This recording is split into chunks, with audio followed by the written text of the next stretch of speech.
नमस्कार मित्रों, स्वागत है आप सभी का यूनिवर्सिटी गुरुकुल के ऑनलाइन लर्निंग प्लेटफॉर्म पे। मैं हूं आदित्य सिंह। आज हम important GK and GS MCQs के वीडियो सीरीज़ में थर्ड पार्ट में 40 इम्पॉर्टेंट क्वेश्चंस को डिस्कस करेंगे। ये वीडियो सीरीज़ प्राइमरली जो है वो इलाहाबाद यूनिवर्सिटी के एंट्रेंस एग्ज़ाम के लिए फोकस्ड है, लेकिन आप इससे अन्य यूनिवर्सिटी की भी प्रिपरेशंस कर सकते हैं। ठीक है, मैंने पिछले वीडियोज़ में यानी कि जो मेरी सेकंड वीडियो थी उसमें मैंने आपको कुछ यानी कि 40 क्वेश्चंस को अच्छे तरीके से डिस्कस किया था। तो उन 40 क्वेश्चंस में से मैं 3 इम्पॉर्टेंट क्वेश्चंस को, जो ज़्यादा इम्पॉर्टेंट है, उनको यहाँ आपसे पूछूंगा और आप उनके मुझे जो है आंसर्स जो है मुझे कमेंट बॉक्स में बताएंगे। ठीक है, तो मेरा आज का पहला प्रश्न होगा आपसे, वर्ल्ड लिटरेसी डे कब मनाया जाता है। ठीक है, हमारा क्या प्रश्न है, विश्व साक्षरता दिवस कब मनाया जाता है। हमारा दूसरा प्रश्न है, गिरनार इंस्क्रिप्शंस जो है, ठीक है, गिरनार इंस्क्रिप्शंस जो है, गिरनार अभिलेख जो है वह किससे संबंधित है। ठीक है, हमारा तीसरा प्रश्न होगा आपसे, लार्जेस्ट कमिटी ऑफ पार्लियामेंट यानी कि संसद की सबसे बड़ी समिति कौन सी है। ठीक है, तो मेरे यही 3 प्रश्न हैं और आप इसके आंसर जो मुझे कमेंट बॉक्स में बताएंगे। ठीक है, तो चलिए बिना देरी के आज के वीडियो की हम शुरुआत करते हैं। देखिए, हमारा पहला क्वेश्चन है, देखिए जैसा कि मैंने बताया था आपसे कि हम क्वेश्चन नंबर 1 से 5 तक जो है वो करंट अफेयर का सेक्शन डिस्कस करेंगे। ठीक है, तो देखिए मेरा पहला प्रश्न है, Sankalp Parv celebrated by government of India during June July 2020 is related to. हमसे प्रश्न यह कह रहा है कि भारत सरकार द्वारा जून जुलाई 2020 में मनाया गया संकल्प पर्व जो है वह किससे संबंधित है। ठीक है, तो वह किससे संबंधित है, यह जो है यह ट्री प्लांटेशन से संबंधित है। ठीक है, यानी कि किससे संबंधित है, वृक्षारोपण से संबंधित है। ठीक है, बिल्कुल क्लियर हो गया। अगले क्वेश्चन को चलते हैं, which one of the following was the theme of statics day celebrated on 29 जून 2020।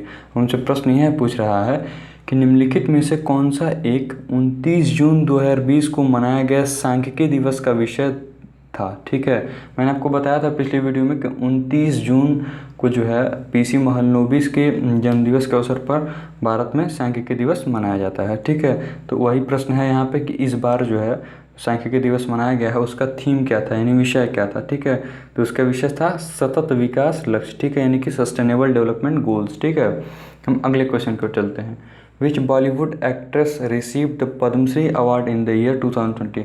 हमसे प्रश्न यह पूछ रहा है कि किस जो बॉलीवुड की अभिनेत्री है, ठीक है, वह किसने जो है मतलब कि पद्मश्री का पुरस्कार प्राप्त किया है। ठीक है, किस बॉलीवुड अभिनेत्री ने वर्ष 2020 में पद्मश्री पुरस्कार प्राप्त किया है। ठीक है, तो वह कौन है, इसका करेक्ट आंसर हो जाएगा कंगना रनौत। एक चीज़ और देखिए, कंगना रनौत जो है यह जो है हाल ही में बहुत चर्चे में भी रहे हैं। आप सब देखे होंगे, बहुत चर्चे में ये रही हैं।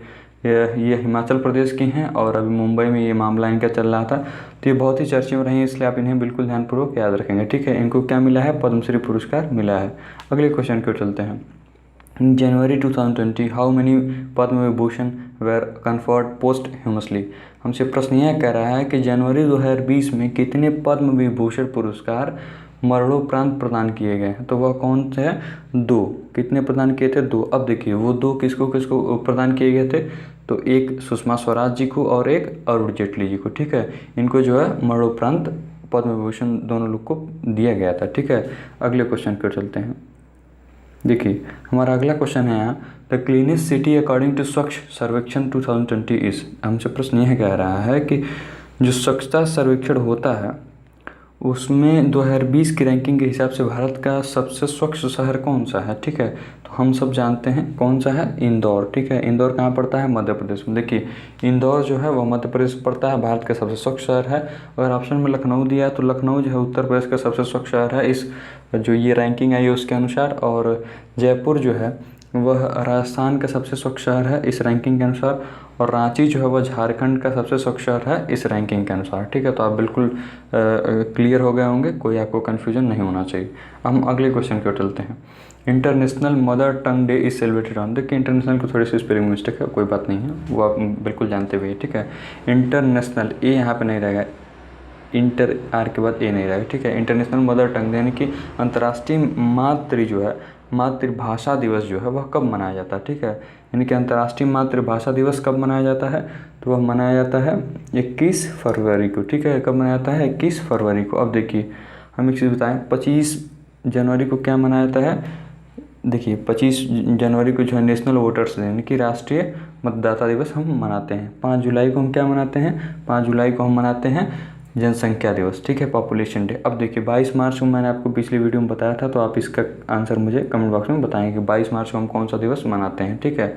हमारा अगला क्वेश्चन है, the largest island in the Indian Ocean is, यानी कि हिंद महासागर में कौन सा सबसे बड़ा जो है वह द्वीप है, ठीक है। तो इसका करेक्ट आंसर क्या हो जाएगा? मेडागास्कर। कौन सा सबसे बड़ा द्वीप है? मेडागास्कर। हमारा अगला क्वेश्चन है, largest T producing state in India is, यानी कि भारत में सर्वाधिक चाय का उत्पादन किस राज्य में होता है, ठीक है। तो इसका करेक्ट आंसर मैंने पिछली वीडियो में बताया था, और यहाँ पे क्या हो जाएगा? असम, ठीक है। भारत में सर्वाधिक चाय जो है कहाँ पर होती है? वह असम में होती है, ठीक है। और सबसे अधिक कॉफ़ी कहाँ पे होती है? तो वह कर्नाटका होता है, कर्नाटका में होता है। और आयरन भी कर्नाटका में ही सबसे ज़्यादा होता है, ठीक है। अब देखिए अगर हम बात करें अगले क्वेश्चन की, forest research institute is located in, हमसे प्रश्न यह कह रहा है कि जो वन जो का शोध है, ठीक है, वन शोध संस्थान जो है, ठीक है, यानी कि वन शोध संस्थान जो है वह कहाँ पर स्थित है? तो वह जो है देहरादून में स्थित है। कहाँ पर स्थित है? देहरादून, उत्तराखंड, ठीक है। अब देखिए अगर हमसे प्रश्न यही पूछे कि वन जो प्रबंधन से संबंधित है, ठीक है, Indian institute of forest management, ठीक है, यानी कि भारतीय वन्यजीव प्रबंधन संस्थान पूछे, तो उसका करेक्ट आंसर हो जाएगा हमारा भोपाल, ठीक है। तो आप बिल्कुल कंफ्यूज नहीं होंगे, ऐसे प्रश्न कंफ्यूज करने के लिए दिए ही होते हैं एग्जाम्स में, ठीक है। और देखिए हमारा अगला क्वेश्चन है, which is the biggest refinery in India. देखिए हमसे प्रश्न यह कह रहा है कि भारत में सबसे बड़ा जो तेल शोधन है वह कौन सा है, ठीक है। मतलब भारत में कौन सी जगह पर जो है सबसे बड़ी तेल शोधन की जो इकाई लगी हुई है, ठीक है। तो उसका करेक्ट आंसर हमारा क्या हो जाएगा? जामनगर, ठीक है। ये कहाँ पड़ता है? ये पड़ता है हमारा गुजरात में। अब देखिए डिगबोई कहाँ पड़ता है? असम में, यहाँ भी तेल की रिफाइनरी है, ऑयल रिफाइनरी है हमारी। फिर ये पारादीप कहाँ पड़ता है? उड़ीसा में, यहाँ भी हमारी ऑयल रिफाइनरी है, ठीक है। और अगर हम बात करें बरौनी ये जो है कहाँ पड़ता है? बेगूसराय, बिहार में, ठीक है। यहाँ पे भी भारत का एक ऑयल रिफाइनरी है, ठीक है। तो अगले क्वेश्चन पर हम चलते हैं। हमारा नेक्स्ट क्वेश्चन होगा आपसे, which of the following state has longest coast line of India. हमसे प्रश्न यह कह रहा है कि निम्नलिखित राज्यों में से सबसे अधिक जो है वह किस राज्य के पास तटीय क्षेत्र है, ठीक है। इन तटीय जो है तट रेखा है एक तरीके से आप कह सकते हैं। तो वह कौन सा राज्य है? आप सभी जानते हैं इसका करेक्ट आंसर। देखिए वह है गुजरात, ठीक है। कौन सा राज्य है?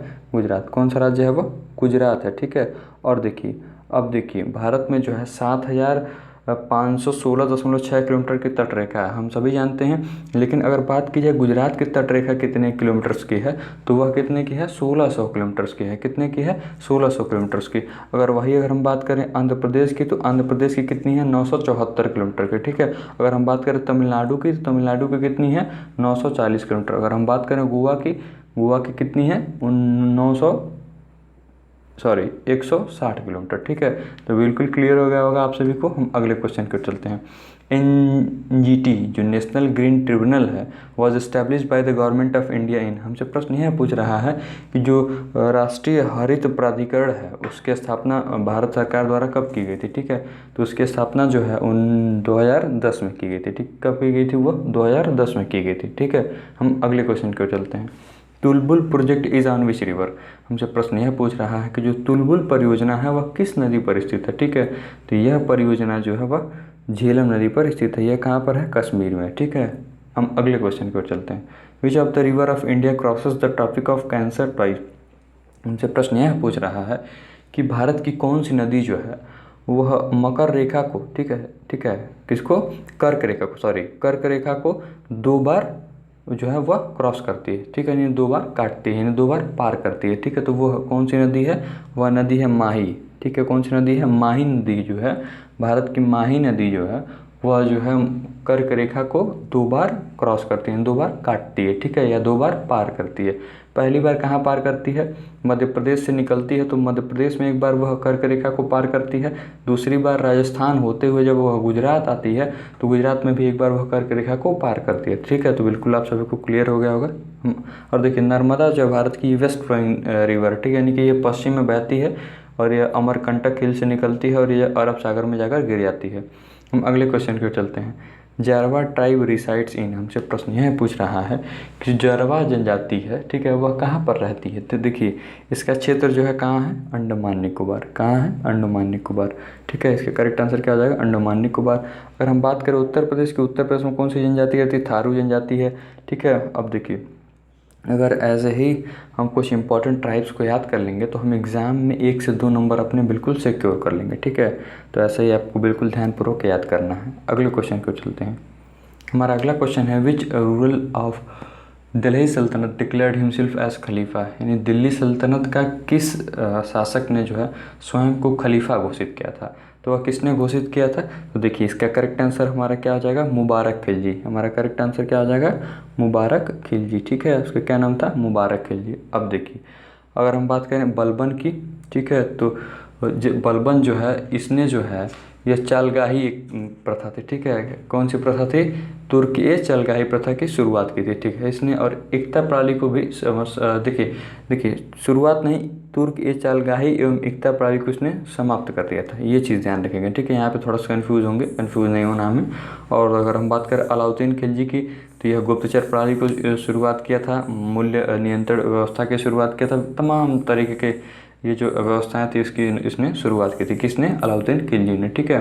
अगर हम बात करें मोहम्मद बिन तुगलक की, मोहम्मद बिन तुगलक जो है उसको पागल शासक कहा जाता था, ठीक है। इसी के समय में इब्न बतूता भारत आया था, ठीक है। और इब्न बतूता कौन सी रचना है, रहला। और अगर हम बात करें कि जो अमीर कोही नामक एक नवीन विभाग बना था, वह किसके शासनकाल में बना था, वो मोहम्मद बिन तुगलक के शासनकाल में बना था।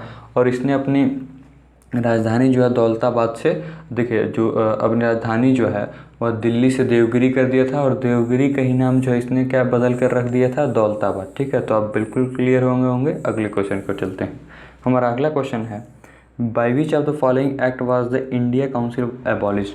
हमसे प्रश्न यह पूछ रहा है कि किस अधिनियम के द्वारा भारत परिषद को जो है वह भंग कर दिया गया था, ठीक है। यानी हमसे प्रश्न यही पूछ रहा है कि जो किस अधिनियम के द्वारा भारत जो परिषद था उसको भंग कर दिया गया था, ठीक है। तो इसका करेक्ट आंसर क्या हो जाएगा, ये हमारा जो भारत शासन अधिनियम 1935 है, ठीक है। कौन सा हो जाएगा, भारत शासन अधिनियम 1935, ठीक है। अब देखिए अगर हम बात करें अगले क्वेश्चन की, तो हमारा अगला क्वेश्चन है द फाउंडर ऑफ बहिष्कृत हितकारिणी सभा इज। हमसे प्रश्न यह पूछ रहा है कि जो बहिष्कृत हितकारिणी सभा थी उसकी स्थापना किसने की थी, यानी उसके फाउंडर कौन थे, यानी उसके संस्थापक कौन थे। तो वह संस्थापक थे डॉक्टर B.R. अम्बेडकर जी। देखिए और ज्योतिबा फुले की बात करें तो इन्होंने सत्यशोधक समाज की स्थापना की थी। आत्मारंग पांडुरंग की अगर हम बात करें तो इन्होंने किसकी स्थापना की थी, इन्होंने जो है वह प्रार्थना समाज की स्थापना की थी, ठीक है। कब की थी, 1867 में की थी, ठीक है। तो ऐसे बहुत से इंपॉर्टेंट क्वेश्चन आपको याद करने होंगे सोसाइटी और इम्पोर्टेंट ऑर्गेनाइजेशन से, ठीक है। और महात्मा गांधी को हम जानते हैं हरिजन सेवक संघ, ऑल इंडिया हरिजन सेवक संघ, इन्होंने इसकी स्थापना की थी, ठीक है। हम अगले क्वेश्चन की ओर चलते हैं। हमारा नेक्स्ट क्वेश्चन है last ruler of the Mauryan dynasties, यानी कि मौर्य वंश का जो है अंतिम शासक कौन था, ठीक है। तो मौर्य वंश का अंतिम शासक कौन था, बृहदरथ। कौन था, बृहदरथ। देखिए अगर हम बात करें चंद्रगुप्त मौर्य की, तो यह जो है मौर्य वंश के संस्थापक थे, और यह कब मौर्य वंश की स्थापना की थे, 321 में, ठीक है। महापद्मानंद को हराकर, नंद वंश के महापद्मानंद को हराकर इन्होंने किसकी स्थापना की थी, देखिए वह स्थापना की थी मौर्य वंश की। और अशोक की बात करें तो अशोक जो है मौर्य वंश के तीसरे शासक थे। कौन से शासक थे, तीसरे शासक थे। हम अगले क्वेश्चन की ओर चलते हैं। Razmnama is the Persian translation of which Hindu act. हमसे प्रश्न हिंदू टेक्स्ट, ठीक है। हमसे प्रश्न यह पूछ रहा है कि रज्मनामा जो है वह किस भारतीय अरे किस हिंदू ग्रंथ की जो है वह फारसी अनुवाद है, ठीक है। तो वह किस हिंदू ग्रंथ की फारसी अनुवाद है। तो इसका करेक्ट आंसर क्या है हमारा, महाभारत। किसका है, महाभारत, ठीक है। अब देखिए महाभारत जो है, ठीक है, अब महाभारत का तो है लेकिन इसका अनुवाद जो है फारसी में किसने किया था, तो फैजी और बदौनी ने किया था। किसने किया था, फैजी और बदौनी ने किया था, ठीक है। अब देखिए रामायण आप जानते ही हैं किसने लिखा है, ठीक है। रामायण किसने लिखा है, वाल्मीकि ने लिखा है। अष्टाध्यायी, ठीक है, अष्टाध्यायी जो है वह पाणिनि से संबंधित है, ठीक है, अष्टाध्यायी। अब देखिए एक चीज़ और है कि आप इन सब जो ग्रंथ हैं वो महत्वपूर्ण हो जाते हैं आपको उनके रचनाकार का नाम जानना, उसकी रचना किसने की थी, ठीक है। अब देखिए महाभारत की रचना किसने की थी, बहुत आसान सा सवाल है, आप मुझे कमेंट बॉक्स में बताएंगे, बहुत ही आसान सा सवाल है, ठीक है। हम अगले क्वेश्चन को चलते हैं। हमारा अगला क्वेश्चन है the battle of Chanderi was fought in. हमसे प्रश्न यह पूछ रहा है कि जो चंदेरी का युद्ध हुआ था वह कब हुआ था, ठीक है, यानी कि चंदेरी का युद्ध जो है वह कब हुआ था। तो चंदेरी का युद्ध कब हुआ था, 1528 में। अब देखिए मैं आपको बताता हूँ सीरियल वाइज। देखिए कब हुआ था, 1528 में, ठीक है। अब देखिए 1526 में कौन सा युद्ध हुआ था, ये युद्ध हुआ था जो बाबर और इब्राहिम लोदी के बीच में, ठीक है। और इसमें कौन जीता था, यानी किसकी विजय हुई थी, तो ये बाबर की विजय हुई थी। और उसी के उपरांत जो है भारत में मुगल वंश की स्थापना हो गई। अगर हम बात करें 1527 में, तो 1527 में खानवा का युद्ध हुआ था, ठीक है। कौन सा युद्ध हुआ था, खानवा का युद्ध हुआ था। और इसमें जो है बाबर एवं राणा सांगा के बीच लड़ाई हुई थी और बाबर इसमें भी विजयी हुआ। 1528 में चंदेरी का युद्ध हुआ, ठीक है, जिसकी हम यहाँ पे बात कर रहे हैं। चंदेरी के युद्ध में क्या हुआ, चंदेरी के युद्ध में भी जो है चंदेरी के युद्ध में भी बाबर विजयी हुआ। और यहाँ पर किसके बीच में ये युद्ध लड़ा गया था, चंदेरी का युद्ध, तो मेदिनी राय और बाबर के बीच में लड़ा गया था। अगर हम 1529 की बात करें अगर हम, तो 1529 में जो है घाघरा का युद्ध हुआ था, या किसके बीच में हुआ था, बाबर एवं अफगानों के बीच में हुआ था। इसमें भी बाबर विजयी हुआ था, ठीक है। तो ये सब बिल्कुल चीज़ें आपको ध्यानपूर्वक याद रखनी है। हम अपने अगले क्वेश्चन पर चलते हैं। Indian association was founded by, यानी जो भारत जो ये किस संस्था थी, इसका हिंदी ट्रांसलेशन नहीं है कुछ, इंडियन एसोसिएशन इसका नाम था, ठीक है। तो इसकी स्थापना किसने की थी, ठीक है। तो इसका करेक्ट आंसर क्या आ जाएगा, एस एन बनर्जी, ठीक है। किसने की थी, एस एन बनर्जी ने। कब किया था, 1876 में, ठीक है। तो बिल्कुल क्लियर हो गया होगा आप सभी को। अगले क्वेश्चन को चलते हैं। When did Gandhi Irwin agreement was signed. प्रश्न हमसे यह पूछ रहा है कि गांधी इरविन समझौता जो है उस पर हस्ताक्षर कब हुआ था, ठीक है। यानी गांधी इरविन समझौते पर हस्ताक्षर कब हुआ था, तो ये हमको बताना है, ठीक है। तो इसका करेक्ट आंसर क्या हो जाएगा, 5 मार्च 1931, ठीक है। ठीक है, कौन सा हो जाएगा, 5 मार्च 1931, ठीक है। अब देखिए ये 12 मार्च 1930 को क्या हुआ था, तो 12 मार्च 1930 को जो है गांधी जी ने अपनी पदयात्रा शुरू की थी, ठीक है। दांडी मार्च को शुरू किया था, ठीक है। और कुछ जगह पे 11 मार्च भी दिखता है और कुछ जगह पे आपको 12 मार्च 1930 भी दिखेगा, इसमें आपको कंफ्यूज नहीं होना है, ठीक है। और 6 अप्रैल 1930 को ये जो है गांधी जी जो है दांडी पहुंच गए थे अपने आश्रम से। और दांडी की गुजरात के किस ज़िले में पड़ता है, तो यह पड़ता है नवसारी ज़िले में। बहुत इंपॉर्टेंट ये क्वेश्चन है, आप बिल्कुल ध्यानपूर्वक इसे याद रखेंगे।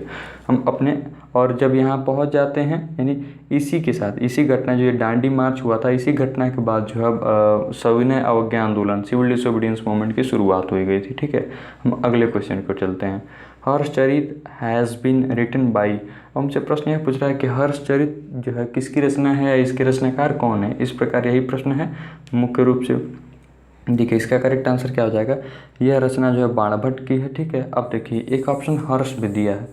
हर्ष की जो है रचनाओं का नाम क्या है, देखिए हर्ष की रचना का नाम है रत्नावली, नागानंद और प्रियदर्शिका, ठीक है। ये बिल्कुल आप ध्यानपूर्वक याद रखेंगे। अगर हम कालिदास की बात करें, इनकी रचनाओं का नाम क्या है, तो देखिए मेघदूत, ठीक है, कुमार संभवम, अभिज्ञान सकुलतलम, ये सब इनकी रचना है। किसकी रचना है, हर्षचर जो है ये कालिदास जी की रचना है, ठीक है। देखिए कुछ चीज़ें फ्लो में कभी कभी थोड़ी सी इधर उधर हो जाती हैं, बट उसको बहुत बड़ा मैटर नहीं बनाना चाहिए, ठीक है। और बाकी चीज़ें बिल्कुल क्लियर हो रही होंगी आपको। हम अगले क्वेश्चन की ओर चलते हैं। Which period is known as golden age of Indian history. देखिए हमसे प्रश्न यह पूछ रहा है कि भारतीय इतिहास के स्वर्ण युग के रूप में किस काल को या किस युग को जाना जाता है, ठीक है। हमसे यही प्रश्न पूछ रहा है, तो हमारा करेक्ट आंसर क्या हो जाएगा, गुप्ता एज। कौन सा काल, जो गुप्त युग था यानी गुप्ता काल था जो है, यानी गुप्ता काल जो है भारत का वो है स्वर्ण युग के रूप में जाना जाता है, ठीक है। भारतीय इतिहास के स्वर्ण युग के रूप में कौन जाना जाता है, तो है गुप्ता काल, ठीक है। बिल्कुल क्लियर हो गया होगा आप सभी को। अगले क्वेश्चन की ओर चलते हैं। देखिए हमारा अगला क्वेश्चन है, in India the chief election commissioner is appointed by.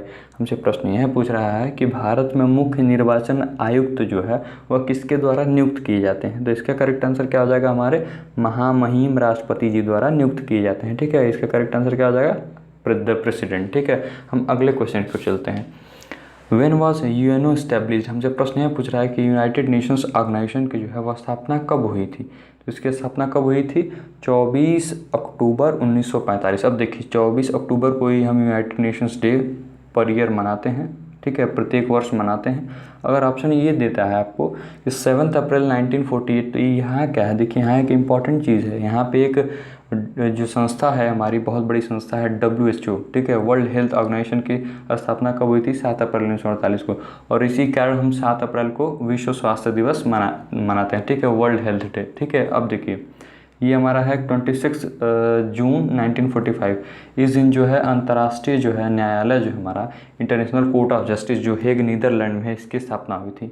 कब हुई थी? 26 जून 1945। तो इन सब चीज़ों को आप बिल्कुल याद रखेंगे। ये जो अंतर्राष्ट्रीय संस्थाएं हैं बहुत इंपॉर्टेंट है, इनसे क्वेश्चंस आने की संभावनाएं बहुत ज़्यादा रहती हैं। ठीक है, ये एक इंपॉर्टेंट टॉपिक है। अगले क्वेश्चन को चलते हैं। In India the environment protection act was passed in. हमसे प्रश्न यह पूछ रहा है कि भारत में पर्यावरण संरक्षण अधिनियम जो है वह कब लागू हुआ था। ठीक है, यानी कब पारित हुआ था। ठीक है, लागू नहीं, यहाँ पे पारित होने की बात पूछ रही है, पास्ड यहाँ पे लिखा हुआ है। ठीक है, तो इसका करेक्ट आंसर हमारा क्या हो जाएगा? देखिए, इसका करेक्ट हमारा आंसर होगा 1986, 1986। क्या हो जाएगा करेक्ट आंसर? 1986। ठीक है, वर्ष 1986 में जो है भारत में पर्यावरण संरक्षण अधिनियम जो है वह पारित हुआ था। ठीक है, बिल्कुल क्लियर हो गया आप सभी को। अगले क्वेश्चन की ओर चलते हैं।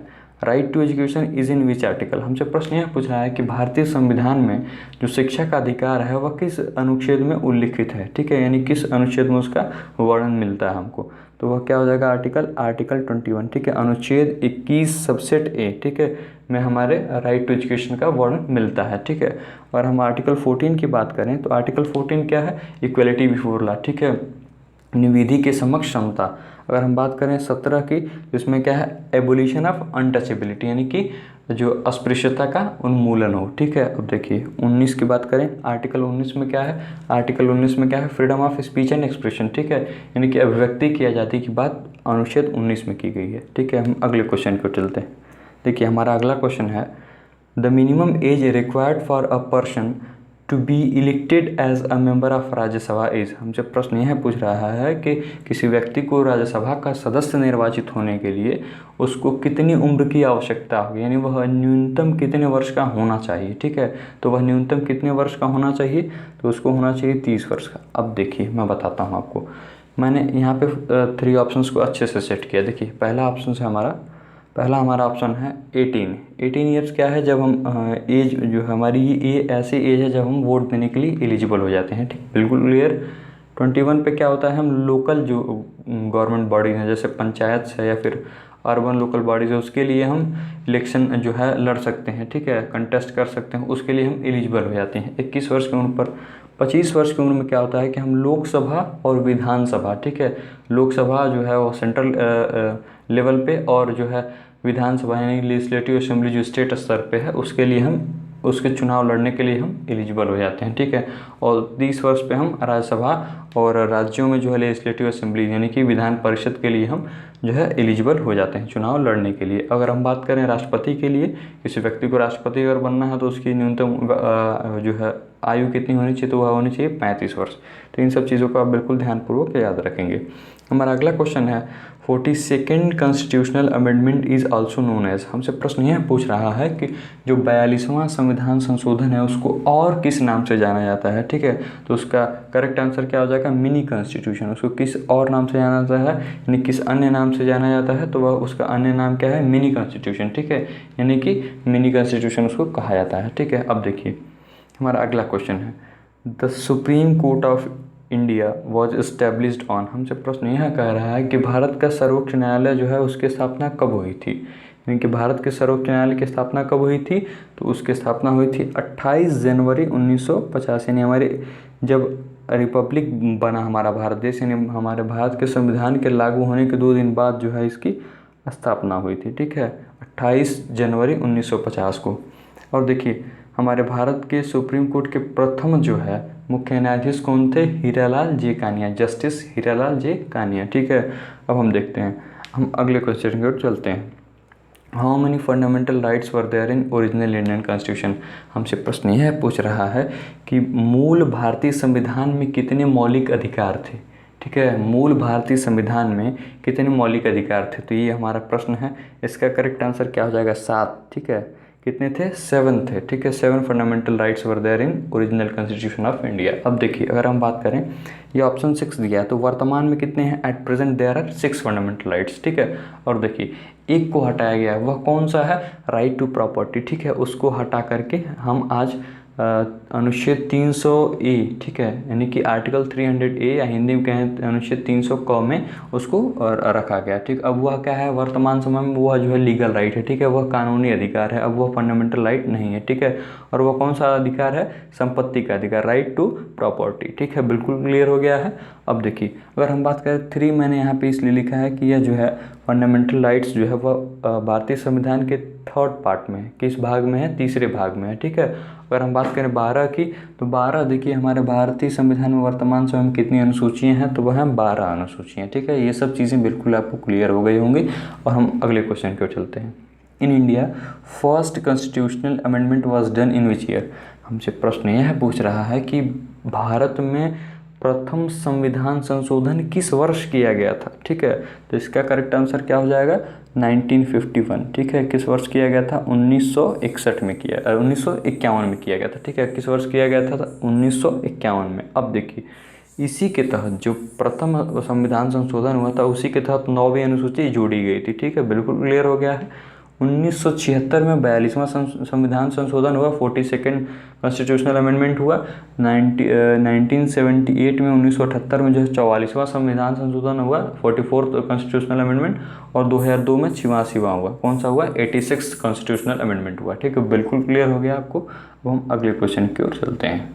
देखिए हमारा नेक्स्ट क्वेश्चन हमसे कह रहा है कि the author of the book Leviathan is.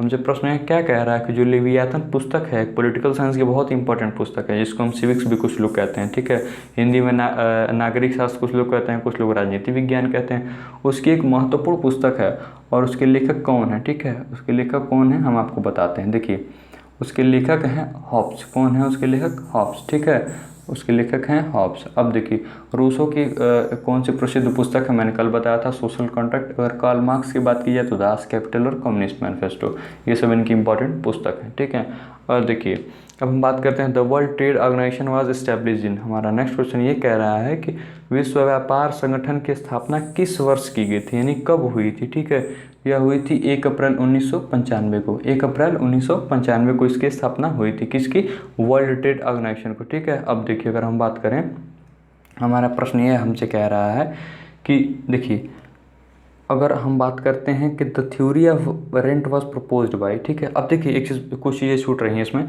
जो WTO है उसका हेडक्वार्टर कहाँ पे है, जिनेवा स्विट्जरलैंड में। ठीक है, 36 क्वेश्चन पे मैं ही हूँ अभी, उस पर बात कर रहा हूँ। ठीक है, जो विश्व व्यापार संगठन है उसके वर्तमान में 164 सदस्य देश हैं। ठीक है, और उसके हेडक्वार्टर कहाँ पे है, जिनेवा स्विट्जरलैंड में। ये सब चीज़ें बिल्कुल आपको क्लियर हो गई होंगी। ठीक है, तब हम अगले क्वेश्चन की ओर चलते हैं। देखिए हमारा अगला क्वेश्चन कह रहा है the theory of rent was proposed by. हमसे प्रश्न यह पूछ रहा है कि जो लगान का सिद्धांत था वो किसके द्वारा दिया गया था। तो लगान का सिद्धांत किसके द्वारा दिया गया था, डेविड रिकार्डो द्वारा दिया गया था। ठीक है, एडम स्मिथ को हम फादर ऑफ इकोनॉमिक्स के रूप में जानते हैं। ठीक है, किसके रूप में जानते हैं, फादर ऑफ इकोनॉमिक्स यानी कि अर्थशास्त्र के पिता के रूप में जानते हैं। प्रोफेसर मार्शल जो हैं ये वेलफेयर बेस्ड जो है इनकी मतलब कि डेफिनेशंस रही हैं, बहुत कुछ रहा है, तो ये भी एक इम्पॉर्टेंट इकोनॉमिस्ट है। ठीक है, ऐसे समझिए। और GM किन्स जो है, जॉन मैनर्ड किन्स, इनको जो है फादर ऑफ माइक्रो इकोनॉमिक्स, समष्टि अर्थशास्त्र के जनक के रूप में जाना जाता है। मैं रिपीट कर रहा हूँ, समष्टि अर्थशास्त्र के जनक के रूप में GM किन्स को जाना जाता है। ठीक है, अब हम अगले क्वेश्चन की ओर चलते हैं। 38th हमारा क्वेश्चन है the book economics of welfare was written by. ठीक है, जो इकोनॉमिक्स ऑफ वेलफेयर बुक है उसके लेखक कौन है, उसके लेखक हैं AC पीगू। ठीक है, प्रोफेसर पीगू। अब देखिए JK मेहता भारत के प्रमुख अर्थशास्त्री थे, इलाहाबाद विश्वविद्यालय की ये एलुमनाई थे, वहीं प्रोफेसर भी थे, वहीं पढ़े हुए भी थे। ठीक है, और मार्शल की मैंने बात की ही है। रॉबिन्स भी एक इम्पॉर्टेंट इकोनॉमिस्ट थे। ठीक है, बहुत बड़े अर्थशास्त्री थे। अब हम अगले क्वेश्चन को चलते हैं। हमारा अगला क्वेश्चन है 39th Durand cup is related with. ठीक है, यानी कि डूरंड कप जो है वह किस खेल से संबंधित है। तो डूरंड कप किस खेल से संबंधित है, फुटबॉल से संबंधित है। किससे संबंधित है, फुटबॉल से। देखिए कबड्डी की अगर हम बात करें तो कबड्डी में भी वर्ल्ड कप होता है, कबड्डी की भी एशियन चैम्पियनशिप, ऐसे बहुत सी चीज़ें होती हैं। ठीक है, हॉकी में मैंने आपको बताया ही है, इसमें वर्ल्ड कप होता है, अल्जान्सा ट्रॉफी होती है, ऐसे बहुत से टूर्नामेंट्स और ये कप्स जो हैं ये बहुत इंपॉर्टेंट हैं और बहुत ईजी टॉपिक है। और इससे हर एक एग्ज़ाम में क्वेश्चंस आने की संभावनाएं ज़्यादा रहती हैं। ठीक है, लॉन टेनिस विंबलडन है, डेविस कप है, और तमाम से ऑस्ट्रेलिया ओपन है, और बहुत से ओपन, ऐसे बहुत से ट्रॉफीज़ और टूर्नामेंट्स होते हैं जिनको आप बिल्कुल आसानी से पढ़ सकते हैं और उनसे एक आध क्वेश्चंस जो आएंगे एग्ज़ाम में उसको अच्छे से बना के आ सकते हैं। अब देखिए, अब हम अगले क्वेश्चन पर चलते हैं। हमारा अगला क्वेश्चन है the third pillar has been written by. एक पुस्तक है, एक इम्पॉर्टेंट बुक है, वो थर्ड पिलर, उसके लेखक कौन है? ठीक है, तो उसके लेखक हैं रघुराम जी राजन जी। ठीक है, उसके लेखक कौन है? रघुराम जी राजन जी। ठीक है, कौन है लेखक? रघुराम जी राजन जी। ये पूर्व में हमारे भारत देश के आरबीआई के गवर्नर भी रह चुके हैं। अरुंधति राय की एक नई पुस्तक आई, उसका नाम आज़ादी है। ठीक है, और चेतन भगत एक प्रमुख लेखक हैं। इनकी कोई भी पुस्तक है कि आप मुझे नाम कमेंट बॉक्स में बताएंगे। बाल गंगाधर तिलक की अगर मैं बात करूं तो बाल गंगाधर तिलक जी की एक प्रमुख रचना थी। वह रचना क्या थी? गीता रहस्य। क्या थी? गीता रहस्य। ठीक है, तो ऐसे ये वीडियो कंप्लीट होता है, और अगर आपको कोई भी डाउट हो तो आप मुझे कमेंट बॉक्स में संपर्क कर सकते हैं। अगर कोई भी फीडबैक हो तो आप मुझे कमेंट बॉक्स में दे सकते हैं। बहुत बहुत धन्यवाद। Stay connected with us for more information. Thank you for giving your valuable time. और चैनल को लाइक करिए, सब्सक्राइब करिए, शेयर करिए। बहुत बहुत धन्यवाद।